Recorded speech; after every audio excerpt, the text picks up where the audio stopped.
Thank you. It's nice to see everyone. I'm sure you've all been excited by Mitt Romney's words this week. We wrote this pamphlet, and many people worked on this. I'm the person who wrote it, but many people worked on the layout and the cover and the copy editing and proofreading and all the production. What we try to do with it is make it something that's accessible. You know, a lot of times as soon as you bring up the term economics, people's eyes start to glaze over. Because really, it's not that economics is really so hard to understand. It's that we have been taught, all of us are taught, that it's something for somebody else to think about. Somebody else, other people can understand it, but we can't. The average person just can't understand it and don't even try. And so you get all this terminology that is really like just a bunch of gobbledygook. And so what I try to do with the pamphlet is make it something that talks about the current economic crisis in a way that the average person who wants to know something about this can pick it up and read it. We also have other resources along the same line. I don't know how many people here see the Vote PSL or PSLweb.org website.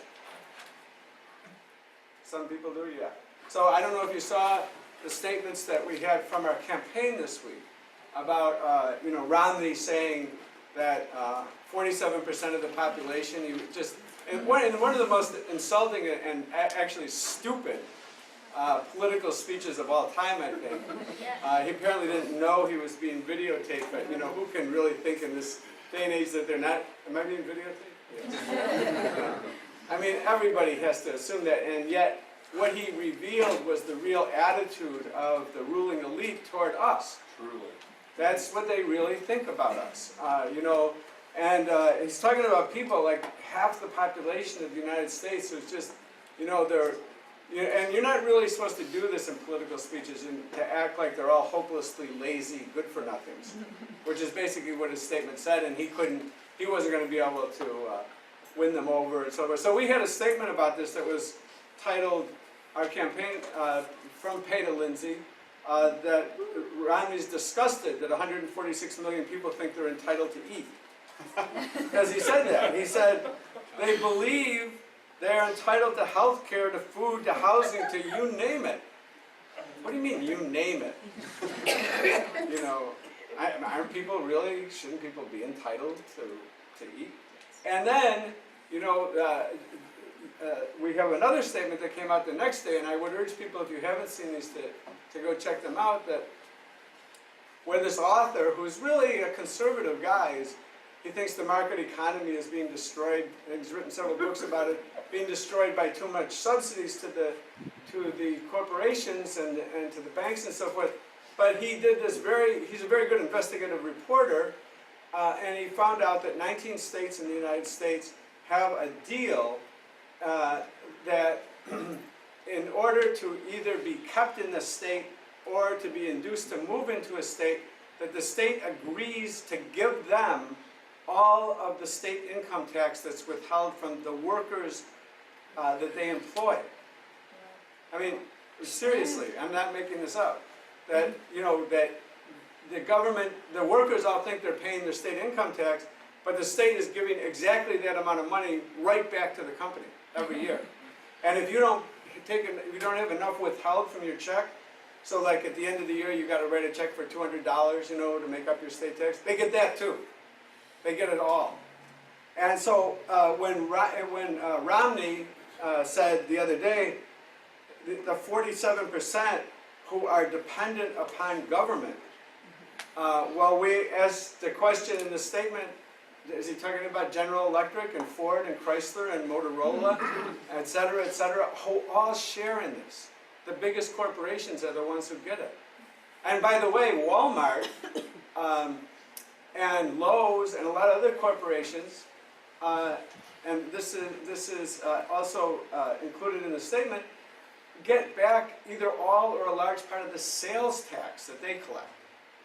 Supposedly so for building renovations and so on. I mean, it's unbelievable, and I'm talking about things that go beyond the scope of what the pamphlet. But I want to talk a little bit also about the pamphlet. But I would urge everyone, to follow these, the Vote PSL web and the votepsl.org and PSLweb .org website, PSLweb.org websites, because this kind of information, you're not going to find it somewhere else.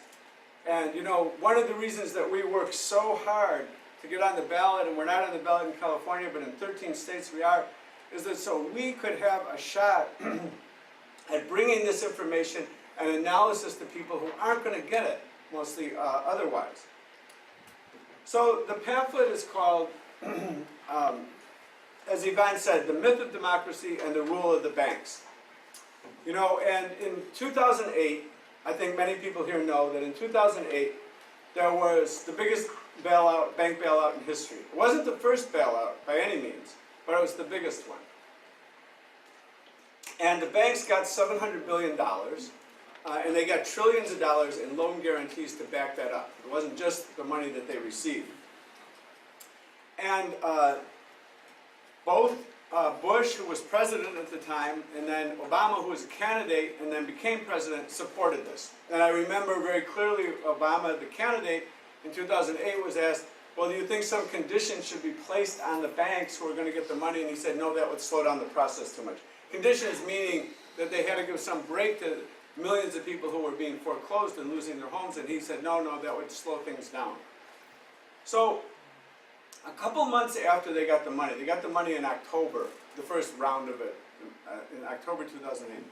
And then a couple months later, a reporter from Associated Press named Matt Apuzzo called all the banks that had received bailout money, and he asked them a question, what did you do with the money? And here's a few of the responses. Thomas Kelly, JP Morgan Chase. We have not disclosed that to the public, we're declining to. They got $25 billion. Bank of New York Mellon got $3 billion. Their representative, we're choosing not to disclose that. Carissa Ramirez from Morgan Stanley, they got $10 billion. We're going to decline to comment on your story. And that's how it went. Right down the line, all of the 80 banks, all of them said, we decline to comment. Well, that's not surprising that they wouldn't want to say what they did with the money, because we all found out what they did with the money. Nothing good except for them. But what's really amazing about that is that in the legislation that passed Congress on its second time around, there was no requirement for them to have to say what they did with the money. Has anybody here ever gotten a government grant or been part of a nonprofit that got a government grant? You know, if you don't, you have to tell them what you did with every penny. If you don't, they come and get the money back. They demand that you give it back to them. And as if you get like, $5,000 or $1,000 or $10,000, but these people got $700 billion, and there's no requirement for them to say what they did with the money. And I think that one of the points that we make in the pamphlet, that what this shows is that while the government rules over the people, with its apparatus of repression, the police, the courts, the prisons, the biggest prison system in the world, by far. We're supposed to be the most democratic country. Does most democratic mean most people in prison? Do those things really equate? But there's that government that rules over the people, but the banks rule over that government. They really rule. And what did the banks do with the money? What did they actually do with it? Well, they sat on it or gave it to their executives in the form of bonuses. That next year, after they got the money, 5,000 Wall Street executives got bonuses of at least $1 million. No wonder they didn't want to talk about where the money went. Well, what caused the economic crisis? Because we saw the fall of some of the biggest names in 2008 on Wall Street, the collapse of Lehman Brothers and Merrill Lynch and Countrywide Finance. It propelled forward this economic crisis that was already underway, that was already developing. And what caused the economic crisis that we're still living in, the worst one since the Great Depression? And I want to quote a little bit that Frederick Engels, who was Karl Marx's closest collaborator, wrote back in 1877, that's 135 years ago. And he said, talking about, he said, as a matter of fact, since 1825, when the first general crisis broke out, the whole industrial and commercial world, production and exchange, are thrown out of joint about once every 10 years.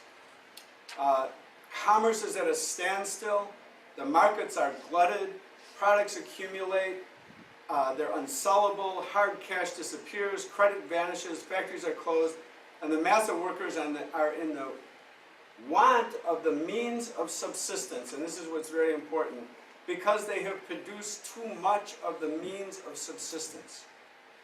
The stagnation lasts for years, productive forces and products are wasted and destroyed wholesale until the accumulated mass of commodities finally filter off and production and exchange gradually begin to move again.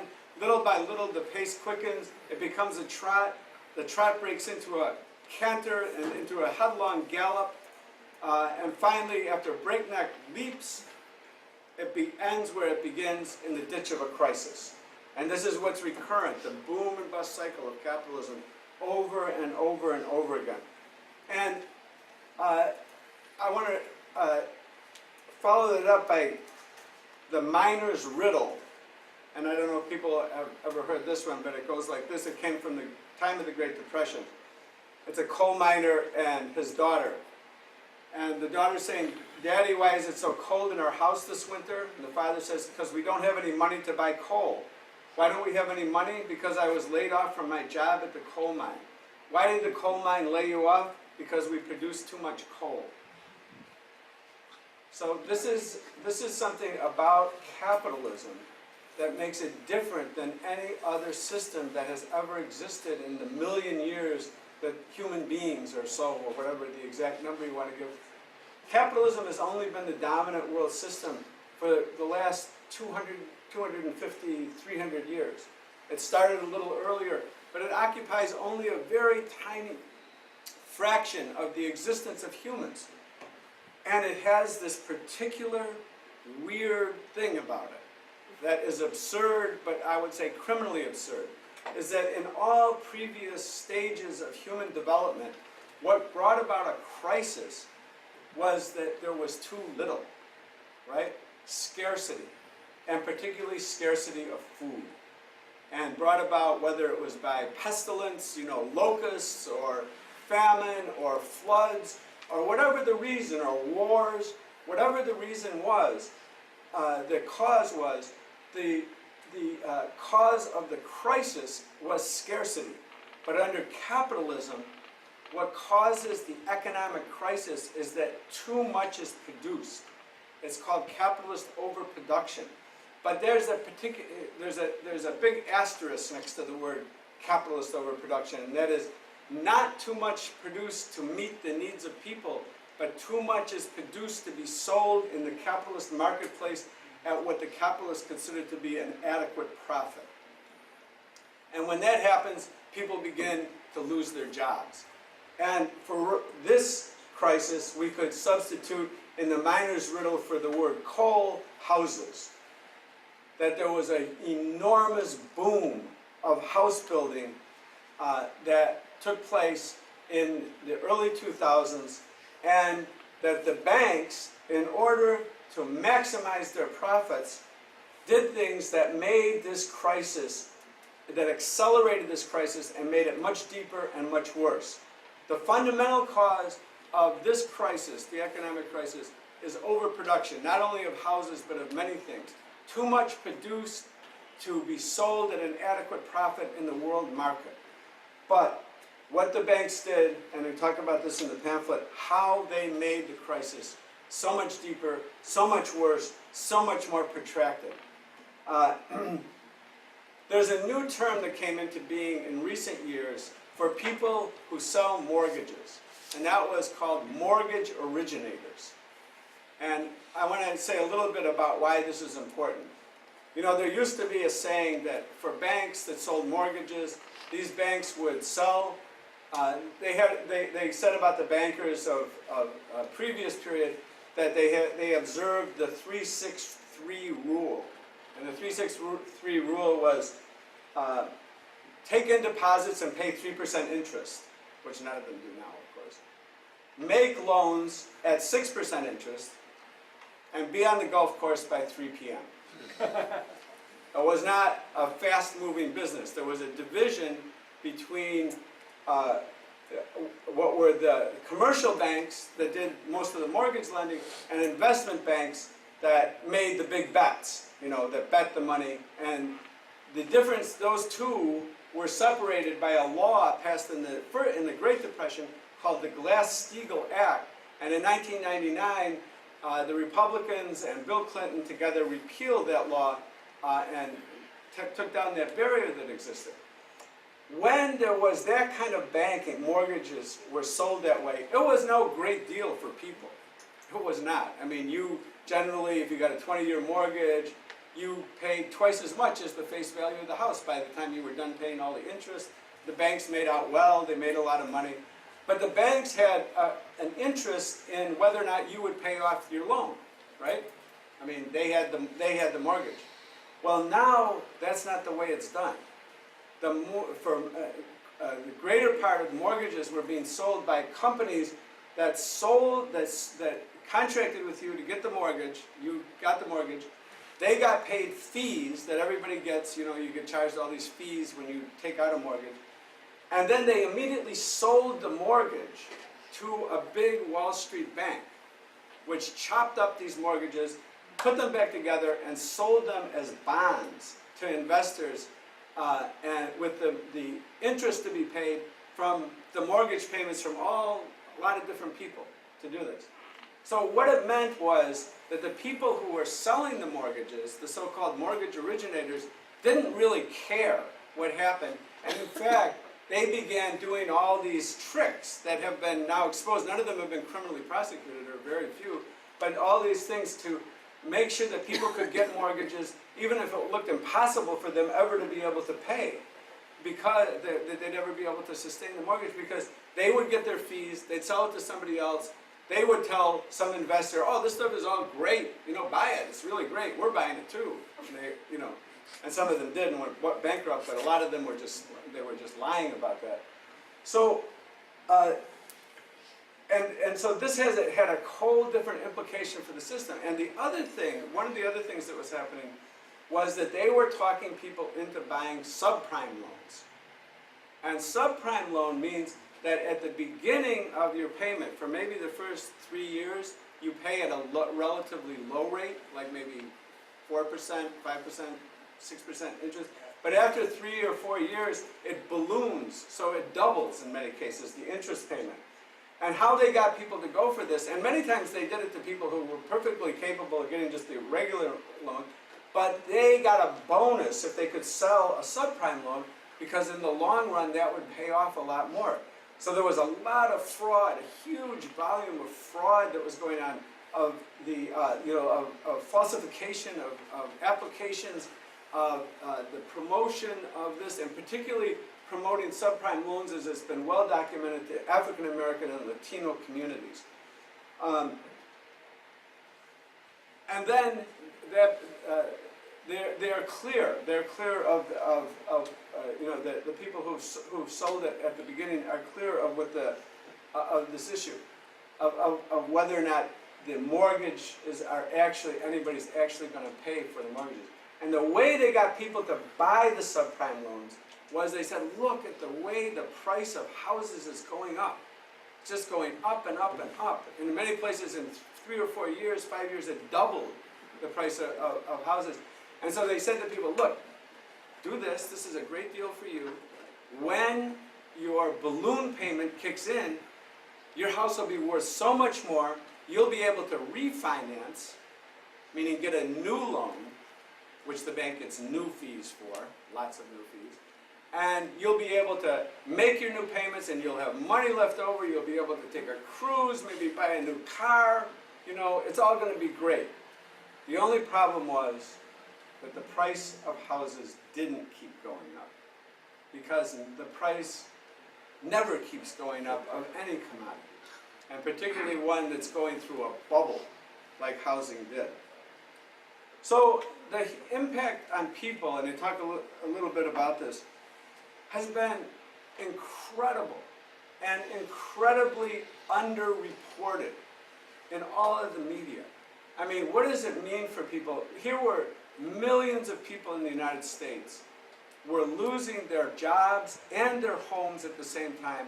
And along with that, in many cases, were also losing their health care and losing their pensions. And for many, many people, that meant they also lost their families, because there's nothing that's a greater predictor of the breakup of families than the loss of jobs and homes, the pressure that it puts on people.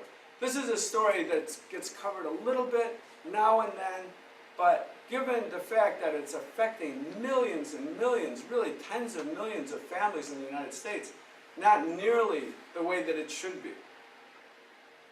I want to talk a little bit about some of the other crimes of the banks. In March 2010, Wachovia Bank, which no longer exists, one of the many that fell, it was taken over by Wells Fargo, became part of Wells Fargo, admitted to having laundered, or they settled with the government, which is really constitutes an admission, that they had laundered $378 billion in drug money between 2004 and 2007 for Mexican drug cartels. 378 billion, not million, 378 billion. And these are the same drug cartels that have wreaked so much murder and misery on Mexico, leaving more than 40,000 people dead. Without the money laundering, these cartels cannot operate. Not at the level that they do. They have payrolls to pay. They wanted to buy big planes to be able to bring in larger shipments. You can't walk into Boeing in Seattle with a big bag or a couple of bags full of $5 bills, crumpled up, and say, I'd like to buy a DC-10. That doesn't work. The money has to be laundered. So they did it. And of course, Wachovia made huge amounts of money. We don't know how much that they made in this. And did they know where the money was coming from, this river of dirty money coming from Mexico? Well, they certainly didn't think it was coming from Mexican workers and farmers, or even from any legal industry. And in a June 30th, 2010 Bloomberg News article, the federal lead prosecutor, Jeffrey Sloman, said, Wachovia's blatant disregard for our banking laws gave international cocaine cartels a virtual carte blanche to finance their operations. That was a quote. Martin Woods, who had been the director of Wachovia's anti-money laundering unit, and this is an important thing to know, this was the guy in charge of their anti-money laundering unit, so-called, quit the bank after Wachovia executives repeatedly ignored his documentation of drug dealers laundering funds through the bank. And he told Bloomberg, it's the banks laundering money for the cartels that finances the tragedy in Mexico. So, there's maybe half the people or more who are in U.S. prisons are there for drug offenses. That for selling $378 worth of crack cocaine, you can get 5 to 10. So these guys must have really got hit hard, right? Yeah. Not one day, not 1 hour in jail for any of them. The outcome of the case was that in 2010, the Justice Department settled with them and settled that they had to pay a fine. Wells Fargo had to now pay the fine because Wachovia was gone, of $100 million, $110 million, and with a penalty of $50 million. And then 1 year later, the Justice Department announced that the criminal investigation was closed. No criminal prosecution? No criminal prosecutions. None. Here's the preying on the elderly. Very, very common practice. And if you have relatives or you yourself are elderly, they find out, as soon as you hit 65, you start getting calls. And a lot of older people who live alone and really are very atomized in this society, the most atomized society ever. If someone will call them and be friendly and talk to them in a nice way, they'll very often get what they want, the person who's calling. Here's one example. A woman named Doris Canales, who is an African-American woman in her 70s, and this was in 2008, late 2008, sharing a home in Hackensack, New Jersey with several family members. She had purchased the house in 1999 with a monthly payment of $1,700 on a mortgage of $192,000. By late 2008, now suffering from serious health problems, including kidney failure and declining lucidity, according to a New York Times article, her monthly payment had soared to over $4,000, and the house was being foreclosed. How did this happen? Referring to the many cold calls from the banks she had received over the past several years, Ms. Canales told the New York Times, they just call and say, hey, do you need money in the bank? And I was like, yeah, I need money in the bank. Between 2002 and 2008, she refinanced 13 times with a wide range of banks, including Wells Fargo, Wachovia, IndyMac, Countrywide, and Chase. These were mostly no-doc transactions, as they're called, meaning there was no presentation of any documentation, nor was it asked for. So she received cash amounts in these transactions, these 13 transactions, that ranged from $2,000 to $10,000. The bank fees for each transaction ranged from $19,000 to $39,000. By 2008, her mortgage owed had nearly tripled to $544,000, while the market value of the house had dropped from a high of $619,000 to $480,000. She could no longer meet the mortgage payment nor refinance. And this is very widespread. It has been very, very widespread practice. And then there's preying on students. I mean, I think everyone here probably has heard that accumulated student debt has now surpassed credit card debt. It's over $1 trillion. And millions of former students, the average now is around 25,000 coming out of four-year degree, bachelor's degree, $25,000 in debt. But many people owe $50,000, $100,000 or more, and really face a lifetime or near lifetime of debt servitude, unless there's a revolution. Another reason to have a revolution, and particularly if you have student debt. But I want to read a quote here from some of the consequences that aren't talked about much of falling behind on student debt, which triggers very quick and very severe penalties and increases in the debt that's owed. And here's a statement from a man named Barmak Nassirian of the American Association of College Regulators and Admission Officers, quoted in August 2011. He said, "You will be hounded for life. They will garnish your wages. They will intercept your tax refunds. Professional licenses can be revoked and you become ineligible for federal employment. Unable to pay a key element of our society, our college-educated youths will find themselves swamped by late fees and interest piling up insurmountably. Relatives who co-sign for student loans, as is frequently the case, are also endangered financially. And people over the age of 60 collectively now owe over $36 billion in student debt. And since 1996, when the Debt Collection Improvement Act, passed by the Republican Congress and signed by Democratic President Bill Clinton, had authorized the Treasury Department to collect money owed to the federal government by garnishing federal benefits and pay. This includes garnishing up to 15% of Social Security benefits for student loans. So this is all done, this legislation was done, for the banks. So again, I think what this shows is this immense power that the financial institutions have that really makes them the dominant power. And this is not actually a new revelation, but a more hidden one.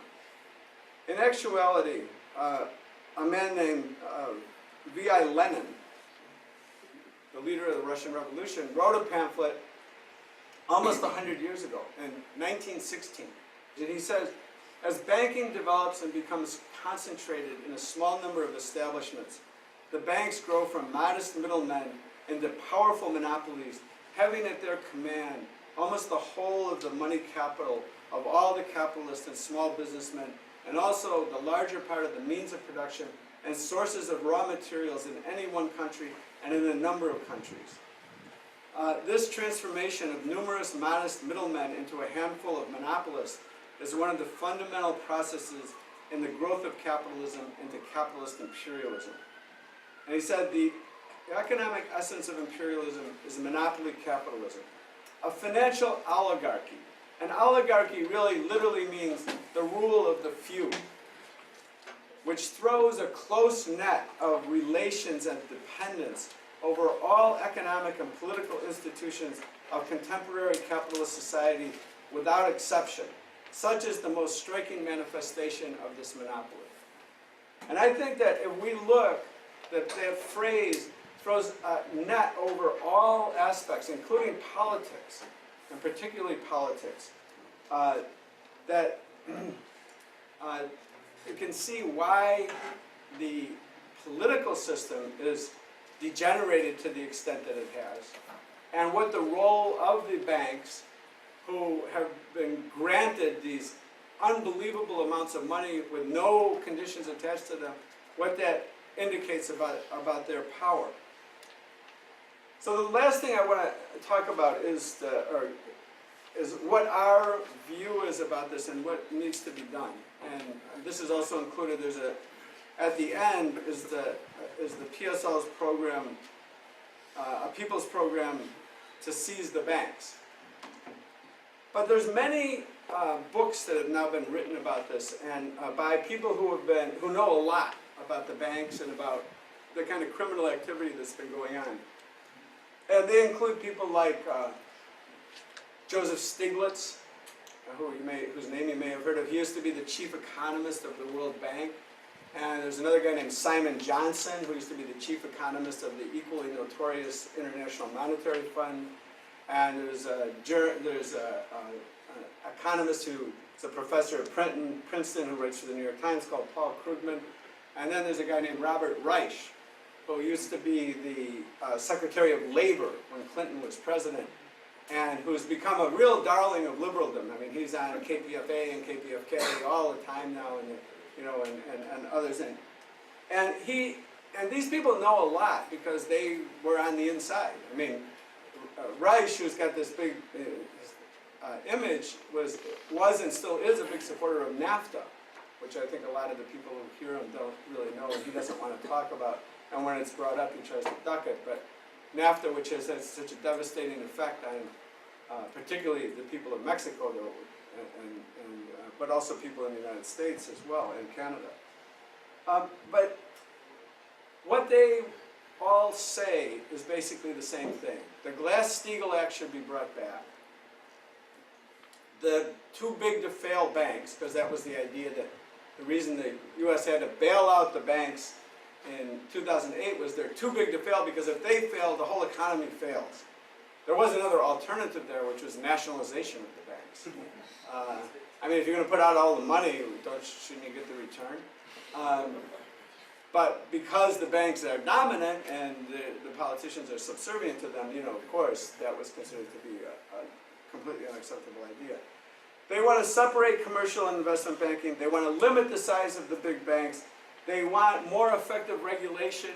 And they all say, basically, they all have basically the same program. Here's an interview with Reich, Robert Reich, who we hear all the time. And I heard him in a Democracy Now! Interview with Amy Goodman, one of the many he's had, and he went through all the different things, these things I just mentioned that they want to do. And then he finished his list by saying, we have to get the big money out of politics, otherwise everything else is hopeless. In other words, you can't do all these other things. Well, that's a nice idea, isn't it? Get the big money out of politics. Except the big money doesn't want to get out of politics. And as a matter of fact, the reason that all these things happen, Glass-Steagall, the deregulation, the hundreds of billions of dollars of bailout and all the guarantees and all that, is because they are dominated by that money. I mean, these are what our great so-called representatives, who don't represent us at all, spend most of their time thinking about, is how will they get the money for the next election? And how will they get the millions and millions of dollars they need? They're not going to get it from average working people. They have to curry the favor. So how does it work that you get the money out of politics? How does that happen? And does anybody see any signs that the money is getting out of politics? Or is the opposite happening?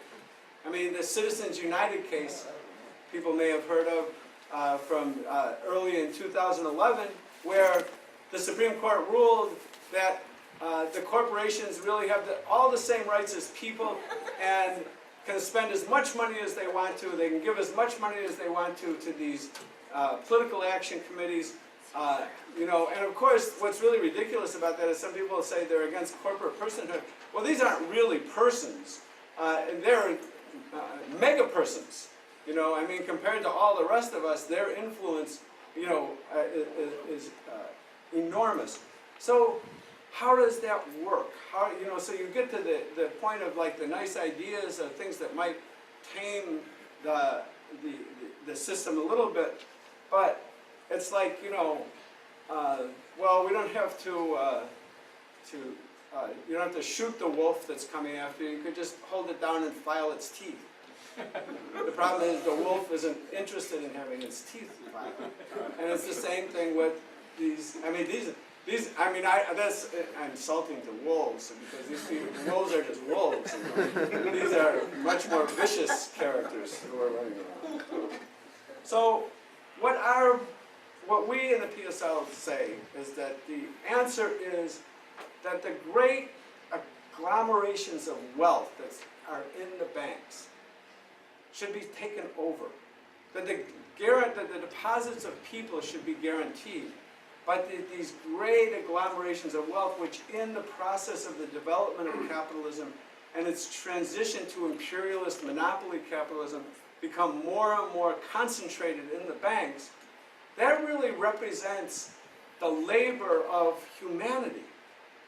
Those bankers didn't make that money. They didn't earn. I mean, it's a joke when they say, oh, last year Mitt Romney only earned 14 million instead of the 21 million he was expecting. That was the news today. Well, he didn't. He didn't earn the 14 million. And you know, that great wealth really should be at the disposal of humankind, of the people who really created it. I mean, the whole process of capitalism is fundamentally, and of capitalist profit making, is fundamentally a process of theft. The owners do not pay the workers for the full value of what they produce. In fact, pay them really, in most cases, and I'm not talking about everybody or small business people who try to be fair, because I know there are some, but the overwhelming majority of people, of workers, work for corporations that exploit them. In fact, all of the capitalist process is a process of capitalist exploitation.